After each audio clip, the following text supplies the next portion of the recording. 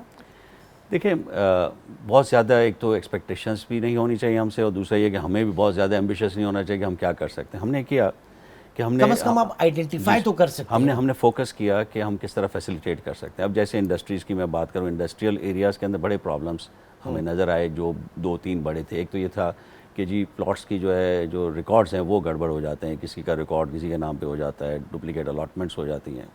تو اس کے لیے ہم نے پھر اب ڈیجیٹائزیشن کا ہم نے کام شروع کر رکھا ہے، اور امید ہے کہ ہم جانے سے پہلے کمپلیٹلی ڈیجیٹائز کر دیں گے سارے انڈسٹریل ایریا کے لینڈ ریکارڈز کو، ان کے نقشوں کو، تاکہ مزید اس میں گڑبڑ نہ ہو سکے. دوسرا ہم ان کے لیے فیسیلیٹیشن ایپس بنا رہے ہیں کہ دفتروں میں آ کے ان کو این او سیز وغیرہ کے پیچھے چکر لگائیں. دفتروں میں رش بھی ہوتا ہے، تو وہ سارا ہم اب یہ جتنی بھی درجن بھر جو سیوک ایجنسیز ہیں جن کے اندر جا کے وہ پھنس جاتے ہیں لائسنسنگ سے لے کر اور لاسٹ اسٹیج تک، ہم فی الحال تو یہ کر رہے ہیں کہ جو سائٹ ایریاز جو ہیں، سائٹ ایسوسیشن کے جو ایریا، سائٹ لمیٹڈ کے جو ایریاز ہیں، اس کے اندر جیسے ہوتا ہے کہ جی ہاں جی یہ نقشہ پاس کرانا ہے، کوئی روڈ کٹنگ کے لیے این او سیز لینی ہے، بجلی کے لیے این او سی لینی، تو یہ ساری این او سیز اور ان کی ساری چیزیں یہ ساری آن لائن ہو جائیں، لوگ آن لائن پیمنٹ کر دیں، ان کو گھر پہ بیٹھے یا دفتر میں بیٹھے وہ پیپر آ جائے، تاکہ دفتروں میں کسی کا انٹریکشن نہ ہو، آنا جانا نہ ہو، جس سے ہمارے دفتروں آٹومیشن کی طرف جائے. آٹومیشن کی طرف ساری دنیا اس طرف جا رہی ہے. ہم ابھی تک ان فائلوں کو لے کے بیٹھے ہوئے ہیں، اور تو ہم اس کو سارے کو ڈیجیٹائز کر رہے ہیں.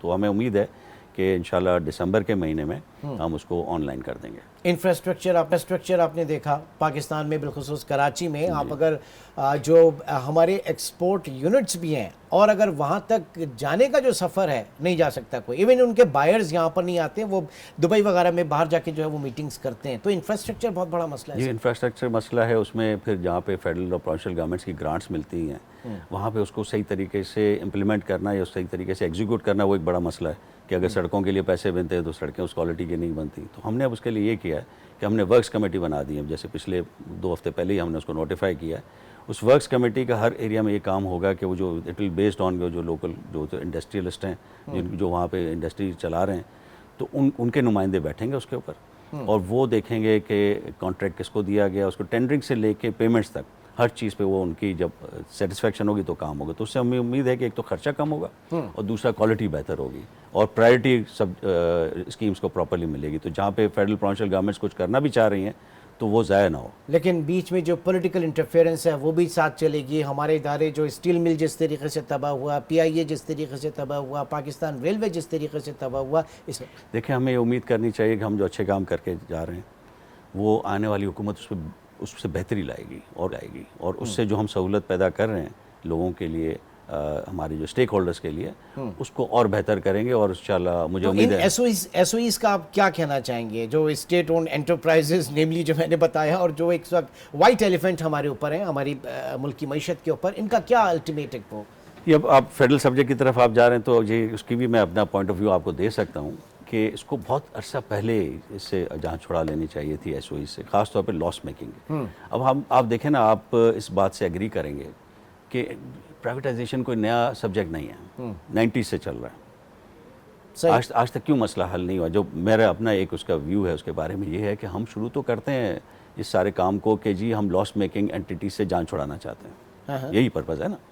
لیکن الٹیمیٹلی آپ سارے پروسیس کو دیکھیں تو ہم نے ساری جو ہماری پروفٹ میں سے پہلے ان کو ہم نے فارغ کیا ہے. بینکوں کو، بینک میں آپ آ جائیں، سیلولر سائٹ پہ آ جائیں، جتنے آپ دیکھ لیں وہ ساری پروفٹ میکنگ آپ اینٹیٹیز تھی، جس کی وجہ سے ہم صرف لاس میکنگ کے رہے. پہلے یہ ہوتا تھا کہ کچھ جو پروفٹ میکنگ تھی، کچھ لاس میکنگ، تو ہمارا لاس جنرلی ہول جو تھا بجٹ کے اندر کم تھا. اور وہ لاس پروفٹ میکنگ ہم نے ساری نکال دی، ساری صرف لاس میکنگ ہمارے پاس پڑی ہوئی ہے اس وقت، جو کہ لاس کو اتنا ایکسینچویٹ کر دیا ہے. تو ہمیں اس دفعہ بھی یہی کوشش کرنی چاہیے کہ جو زیادہ لاس میکنگ ہے نا اس کو سب سے پہلے پرائیویٹائز کریں، اور کریں تو ذرا تھوڑا صحیح طریقے سے کریں. کیونکہ آج ہم کئی الیکٹرک لے کے بیٹھے ہیں بھائی. جی اب کسی کو پسند آئے یا نہ آئے لیکن ہم لے کے بیٹھے ہیں, اور ہم نے ایک ہی کمپنی کو جو ہے وہ جنریشن کا بھی لائسنس دیا ہوا ہے, ڈسٹریبیوشن کا بھی دیا ہوا ہے, اس کے بعد بہت زیادہ مسائل ہیں وہاں پر. دیکھیں نا, آپ نے یہ خواہش کی تھی اس وقت اس کو پرائیویٹائز کرتے ہوئے کہ لاس میکنگ ادارہ ہے, ہم سے نکل جائے گا اور یہ ایک بہتر دے گا سروسز. اب اس وقت یہ پوزیشن ہے کہ اس وقت باقی پاکستان میں جتنی بھی سبسڈی دی جا رہی ہے ڈسٹریبیوشن کمپنیز کو, 50% اس کا پورا کراچی کو جا رہا ہے, کہ الیکٹرک کو جا رہا ہے, which should not have been the case. It should have become an efficient organization by now. لیکن وہی ہے کہ اس کا ماڈل غلط تھا اس کی پرائیویٹائزیشن کا. آپ نے پبلک مونوپولی کو پرائیویٹ مونوپولی کر دیا, اس میں کمپٹیشن ہے نہیں. پرائیویٹائزیشن کا فائدہ تب بھی آتا ہے جب اس کے ساتھ کمپٹیشن آتا ہے. وہ اس کو ہمیں اس کا ماڈل چینج کرنا پڑے گا. تو ہمیں امید رکھیں کہ آگے چینج ہوگا مارکیٹ میں, اور جو ہے وہ کمپٹیشن ہوگا, اور مارکیٹ کے اندر پلیئرز آنے چاہیے. دیکھیں اس وقت 2023 میں ان کا لائسنس تو پورا ہو چکا ہے جو اس کے تحت یہ مونوپلائز تھا. اب اس کے اندر نیپرا کا کام ہے کہ نیپرا اس کے اندر کمپٹیشن لائے, اور اوور لیپنگ قسم کے لائسنسز اب جاری کرنے چاہیے تاکہ کمپٹیشن آئے اور لوگوں کے پاس ایک سے زیادہ ڈسٹریبیوٹر اویلیبل ہوں ہر ایریا میں. ٹھیک. اب یہ دور ہے جدت کا, ٹیکنالوجی میں کتنا ضروری ہے اس وقت صنعتوں کو اپنے آپ کو ویل ایکوپڈ کرنا؟ دیکھیں صنعتوں کا ہمارا اس وقت 2-3 قسم کے بڑے ایشوز ہیں. ایک تو ایشو یہ ہے کہ ان کا جو ہے کلائمیٹ فرینڈلی ہونا, انوائرمنٹ کے لیے جو ہے اس کے مطابق ہونا, کمپلائنٹ ہونا. نمبر 2 جو اس وقت جو ہمارے آکوپیشنل ہیلتھ اور سیفٹی کے جو ایشوز ہیں اس کو بہت اچھے طریقے سے امپلیمنٹ کرنا, کیونکہ اب دنیا اس کے بارے میں ٹالرنس بہت کم ہوتی جا رہی ہے. اب جہاں پہ ہماری یہ بہت کوشش ہے, جیسے اکثر ہم سنتے ہیں کہ جی ہمیں اپنی ایکسپورٹ ڈبل کرنی ہے, تو یہ خواہش ہماری تب بھی پوری ہوگی جب ہم انٹرنیشنلی کمپلائنٹ ہوں گے ود انوائرمنٹلی بھی اور سوشلی بھی. سوشل پروٹیکشن کے حوالے سے آج کراچی میں آپ نے دیکھا کہ ایک پلازا میں آگ لگی اور اس کے بعد وہاں پہ جو جانی نقصان ہوا, تو کیا آپ کی, میں کہیں پڑھ رہا تھا میرے خیال سے کوئی ہر سال کچھ نمبرز 15 سے 18 ہزار لوگوں کے ایسے کچھ تھے کہ جو لوگ جو ہیں یہ اس طرح کے حادثات کے اندر جاں بحق ہو جاتے ہیں, اور صرف سیفٹی کوڈز نہ ہونے کی وجہ سے بلڈنگز. اب ہم یہ کر رہے ہیں کہ اب آئندہ کوئی بھی جو اب ہم نیکسٹ ایک بورڈ کی میٹنگ بلا رہے ہیں سائٹ لمیٹڈ کی, کہ جتنے بھی بلڈنگ پلانس انڈسٹری کے اپروو ہوں گے وہ فائر سیفٹی کوڈ کے ساتھ ہوں گے. تو fire safety code is now becoming essential part of our industrial جو اس کا کنسٹرکشن کوڈ ہے. لیکن میری خواہش یہ ہے کہ اس کو ہماری جو سندھ بلڈنگ کنٹرول اتھارٹی ہے وہ اس کو اپنا پارٹ بنا لے. جو آپ نے آج حادثے کی بات کی وہ ایک کمرشل پلازا تھا, تو یہ ہمیں تمام بلڈنگز کے اندر یہ فائر سیفٹی کے پروویژنس کو ڈالنا چاہیے, لیکن انڈسٹریز کو اور بھی زیادہ کرنا چاہیے, کیونکہ وہاں پہ لوگ اکثر کام کر رہے ہوتے ہیں اور ان کی سیفٹی صرف فائر سے ریلیٹڈ نہیں ہے, ان کی جو ادھر مشینیں چل رہی ہوتی ہیں اور مشینیں ہیں وہاں پہ, ایگزٹ کے راستے ہیں وہاں پہ, پھر وہاں کی پارکنگ کا ایک بہت بڑا مسئلہ, یہ سارے مطلب کنٹرول پورا جو ایک. تو ہم یہ کوشش کریں کہ آئندہ جو بھی نقشے پاس ہو انڈسٹری کے اس کے اندر ان سب چیزوں کا خیال ہو, اور اس کوڈ کو ہم ریوائز کر رہے ہیں اس اگلی میٹنگ میں. اچھا ٹھیک ہے سر, آگے بڑھتے ہیں اور ذرا کچھ کامرس آپ کے پروفائل کی طرف آتے ہیں, پورٹ فولیو کی طرف. اور یہ میں ایک سوال یہ رکھوں گا سب سے پہلے کہ آہستہ آہستہ ہم دیکھ رہے ہیں کہ پاکستان بجائے اس کے کہ ایک صنعتی ملک بنتا, ہم جو ہے وہ ٹوٹلی شفٹ ہو گئے ہیں ٹریڈ کی طرف. تو یہ اور وہ بھی اس طرح سے نہیں ہوئے جس طرح سے ہونا چاہیے تھا. تو آئیڈیلی کیا آپ دیکھتے ہیں کہ ایک بیلنس کہاں پہ ہو سکتا ہے؟ محمد یونس ڈھاگا صاحب ہمارے ساتھ موجود ہیں, ایک چھوٹے سے بریک لیتے ہیں.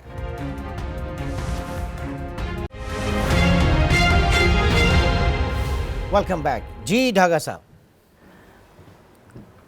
کامرس کے لحاظ سے جو ہم مطلب کہا جاتا ہے کہ بجائے اس کی کہ پاکستان ایک انڈسٹریل اسٹیٹ ایک زمانے میں تھا, لیکن اس کے بعد جو ہے وہ بس صرف ایک ٹریڈنگ اسٹیٹ بن گیا. دیکھیں اب انڈسٹریلائزیشن کی بات کی جائے تو اس کے 2 لیئرز ہیں اس کی فیسیلیٹیشن کے یا اس کو آگے بڑھانے کے. ایک تو ہے پالیسی لیول جو کہ موسٹلی فیڈرل گورنمنٹ کے پاس ہے, اس میں آپ انویسٹمنٹ پالیسی دیکھ لیں, ٹریڈ پالیسی ہے, ٹیرف پالیسی ہے. تو یہ ان سب چیزوں کو مل کے پھر ایک انڈسٹریل پالیسی ہو جو ان سب کو کور کرے.